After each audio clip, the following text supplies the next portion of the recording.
Para complementar el tema de pruebas hematológicas, vamos a ver a continuación lo que consiste en la serie blanca. Entonces, primero vamos a ver directamente el hemograma de la serie blanca, porque sí, efectivamente, cuando se solicita un hemograma, no te vota únicamente la serie roja, sino que también te vota la serie blanca, inclusive parte de serie plaquetaria.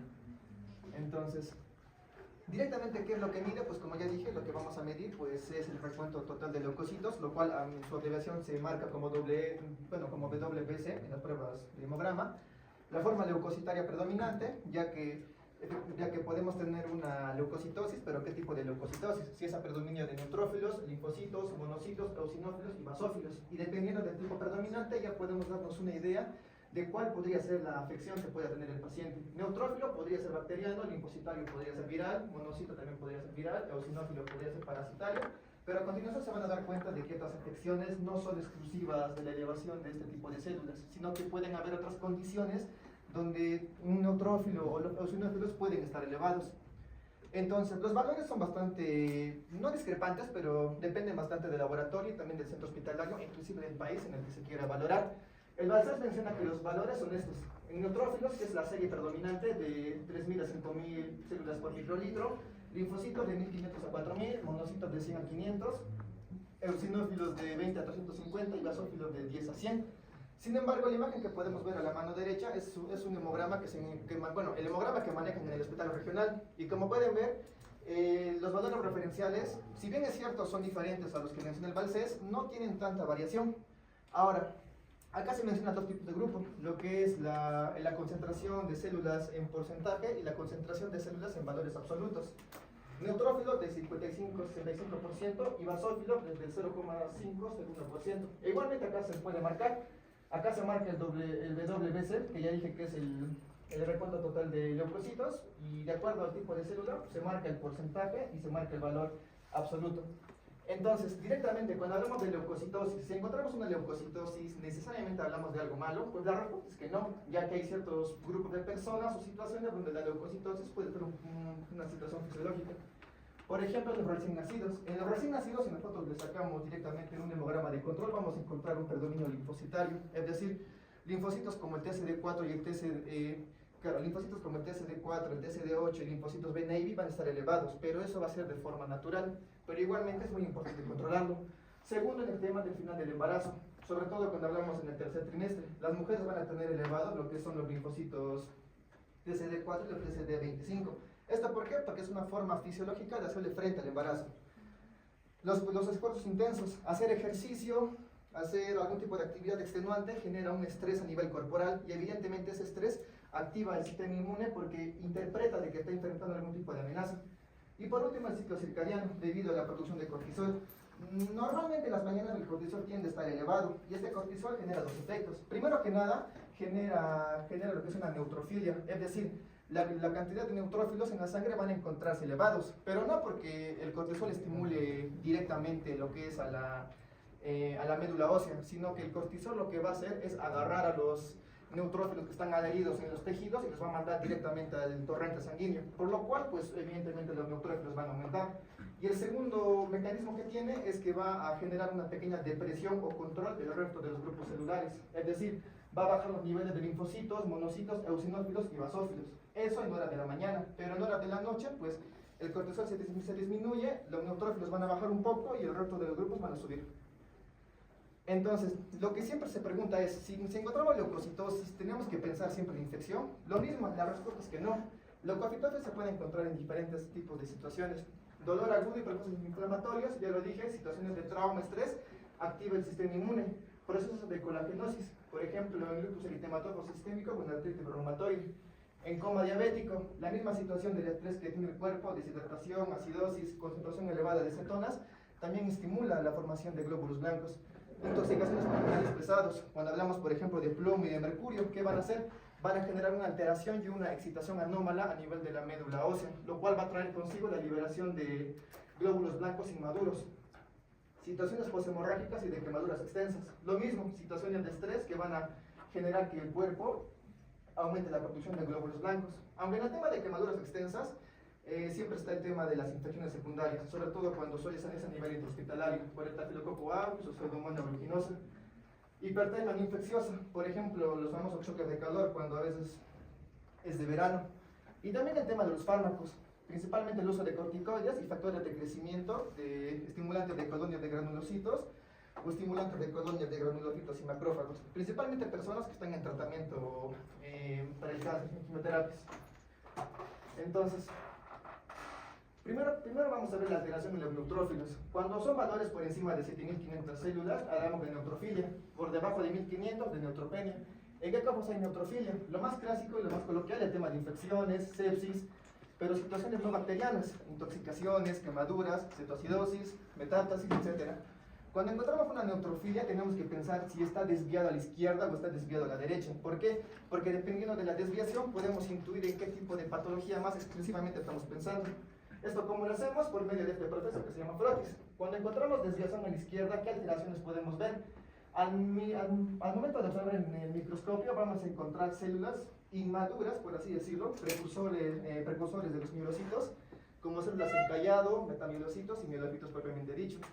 Esto nos indica de que estamos tratando con un proceso infeccioso, es decir, que la médula ósea está empezando a producir glóbulos blancos a una mayor velocidad que no le da tiempo para que terminen de madurar. Pero si lo encontramos desviado a la derecha, lo cual no es muy común, pero igual puede pasar, vamos a encontrar los núcleos neutrófilos hipersegmentados, es decir, vamos a ver neutrófilos con 5 lóbulos o más. Normalmente los neutrófilos tienen hasta 3, máximo 4 lóbulos, pero si encontramos más de 5 lóbulos, hablamos de una desviación a la derecha. ¿En qué casos? De anemia megaloblástica o no megaloblástica, disminución de B12 o de ácido fólico. En neutropenia lo mismo, lo clasificamos en gravedad, puede ser leve, moderada, severa, y dependiendo de los orígenes también puede variar. Puede ser congénito como el síndrome de Cheliak-Higashi. ¿En qué consiste?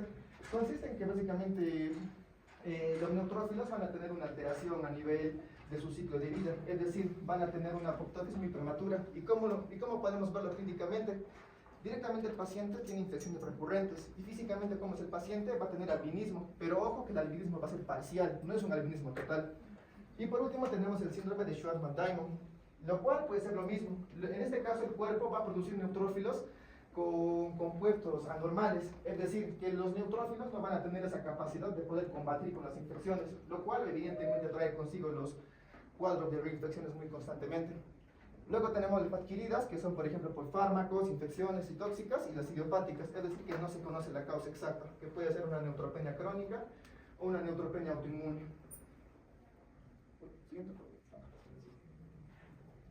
Los linfocitos lo mismo, linfocitos por encima de 40, linfocitosis, por debajo de 1300, linfopenia. ¿En qué caso está elevado por encima de 4000? Ya lo mencioné. De manera fisiológica en el recién nacido, predominio de linfocitos T, B, Navy y en niños. ¿Por qué en niños? Porque hasta la edad de la pubertad estos niños todavía tienen un funcionamiento vital y muy potente de lo que es el timo. Este timo se encarga de producir linfocitos T. Pero a medida que van creciendo, el timo va perdiendo funcionalidad. Ojo, solo pierde funcionalidad, no quiere decir que deje de funcionar. Luego en el tema de infecciones, lo mismo. Cuando son infecciones bacterianas crónicas, por ejemplo, por rubiola, parotiditis, o cuando son también por bacterianas, como la Salmonella typhi o el caso de brucelosis. Hemopatías como leucemia, enfermedades inflamatorias, endocrinopatías y el tema de radiación. ¿En qué caso tenemos linfopenia? Por ejemplo, en la enfermedad de Hodgkin. ¿Por qué tenemos esto? Porque en la enfermedad de Hodgkin vamos a tener un tipo de célula particular que se conoce como los Rett-Steinberg. Estos Rett-Steinberg lo que van a generar son una especie de depresores que van a provocar que los linfocitos no se generen. Caso de tuberculosis, VIH, que es el caso más importante. Cuando se habla de linfopenia siempre hay que pensar en VIH. ¿Por qué? Porque el virus de la inmunodeficiencia humana lo que hace es destruir a los linfocitos TCD4, también llamado helper. También casos como colagenosis, endocrinopatías y también pacientes que están en tratamiento para el cáncer, citostáticos, radioterapia o pacientes que van a recibir trasplante de órganos. ¿Por qué? Porque se les administra globulinas antilinfocíticas para que el cuerpo no pueda rechazar el trasplante. Monocitos, elevado por encima de 1000 monocitosis, por debajo de 200 monocitopenia. ¿En qué caso encontramos monocitosis? Lo mismo, casos de infecciones, hemopatía y enfermedades autoinmunes. Cabe mencionar que en el torrente sanguíneo se le llama monocitos, pero cuando el monocito pasa del torrente sanguíneo al tejido se convierte en macrófago. Así que es muy importante identificar qué tipo de infección estamos hablando. ¿Por qué? Hay monocitosis cuando se trata de infecciones de segunda fase, es decir, infecciones como por ejemplo varicela o sarampión, o directamente infecciones crónicas como podría ser la malaria o la tuberculosis. Monocitopenia la encontramos en cursos de infecciones agudas, tratamiento con agentes citostáticos, ya dije, pacientes que están sometidos a quimioterapia, administración prolongada de corticoides, los cuales van a generar una apoptosis y va a generar una depresión en lo que son las unidades formadoras de colonias, y también en las hemopatías como las leucemias agudas. Los eosinófilos, valores por encima de 500, eosinofilia, por debajo de 50, eosinopenia. Lo más importante cuando vemos eosinofilia, casi siempre es pensar en dos cosas. Primero, proceso alérgico, y segundo, parasitosis. Alergias como cuáles: pacientes con asma, urticaria, hipersensibilidad a ciertos alimentos o fármacos, o picaduras de insectos, los cuales elevan la interleucina 5, y la inmunoglobulina E va a terminar uniéndose a los receptores. También el tema de los parásitos, lo mismo, los linfocitos TH2 van a empezar a liberar interleucina 5 para poder activar a los eosinófilos. Hemopatías, endocrinopatías, intoxicaciones, pacientes que consumen que consumen barbitúricos en exceso, que tienen intoxicación por arsénico, tienen elevaciones muy altas de interleucina 5, provocando eosinofilia. ¿En qué caso tenemos eosinopenia? Cuando son pacientes con tuberculosis, cuando tenemos Cushing. ¿Por qué Cushing? Porque ya dije, el cortisol normalmente de manera matinal deprime o disminuye los niveles de células blancas, a excepción de los neutrófilos. Pero como en el síndrome de Cushing tenemos un elevado nivel de cortisol, pues los diferentes grupos como linfocitos, eosinófilos, basófilos, etcétera, van a disminuir. Y también estados de estrés en general. Y por último tenemos el tema de los basófilos. Encima de 150, basofilia; debajo de 20, basofilopenia. Es muy raro ver basofilia, casi siempre se ve en niveles normales o basofilopenia, pero en caso de que encontremos basofilia, tenemos que pensar en reacciones alérgicas, reacciones de hipersensibilidad, también en sedema, hiperlipidemia y en leucemia amiloide crónica. En basofilopenia igualmente, el Cushing por niveles elevados de cortisol, pacientes que tienen hipertiroidismo o que están recibiendo tratamientos con levotiroxina, que tienen hipotiroidismo, e inclusive a veces durante el embarazo debido a la cantidad masiva que tienen los estrógenos. Aparte de esto hay dos términos que son muy importantes: el tema de la pancitopenia y de la leucoeritroblastosis. ¿Qué es la pancitopenia? Lo definen como la disminución de los tres grupos celulares, es decir, tenemos disminución del glóbulo rojo, disminución de plaquetas y disminución de glóbulos blancos, pancitopenia, la cual puede ser de dos tipos: puede ser de tipo central o puede ser de tipo periférica, y dependiendo del tipo que estemos hablando, el diagnóstico es completamente diferente. De tipo central, ¿cómo lo diagnosticamos? Directamente pues, hacemos punción a nivel de la médula o hacemos una biopsia. ¿Y esto por qué? Puede haber una alteración medular, ya sea por tumores, anemia, la radioterapia. Casi siempre es por radioterapia, pacientes con quimioterapia. Y la periférica, lo más clásico, es por este tema del virus de inmunodeficiencia humana, que es mucho más sencillo. Sacamos una muestra de sangre y hacemos un frote directamente. Y por último, ¿qué es la leucoeritroblastosis? La leucoeritroblastosis es básicamente la presencia de dos grupos celulares a nivel de la sangre periférica. Es decir, vamos a encontrar precursores mieloides y precursores eritrocitarios. En pocas palabras, vamos a encontrar células inmaduras blancas y células inmaduras rojas. Cuando encontramos esto, tenemos que pensar principalmente en esta enfermedad que se le llama mielofibrosis. ¿Por qué? En esta mielofibrosis lo que vamos a tener es, como su nombre lo dice, una fibrosis a nivel de la médula ósea. Y el cuerpo, para tratar de compensar esta situación, va a forzar a que órganos como el hígado y el vaso empiecen a actuar como órganos eritropoyéticos, es decir, que empiecen a producir eritrocitos. Pero ¿cuál es el problema? El problema es que cuando hacemos un frotis vamos a encontrar algo muy patognomónico, que se conoce como los plaquerocitos, o también llamado eritrocito en lágrima. ¿Por qué?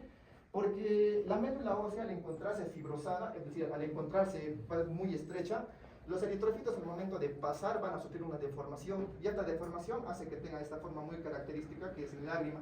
Aunque también puede ser por otras causas, podemos tener leucoeritroblastosis por el tema de tumor, radioterapia, inclusive toxicidad. Hasta acá, chicos, quedamos, pero como están viendo, no solo la serie blanca es para detectar infección, o sea, tiene otro, o sea, es mucho más grande, ¿no? Para otras cosas que deberíamos saber, ¿no? Para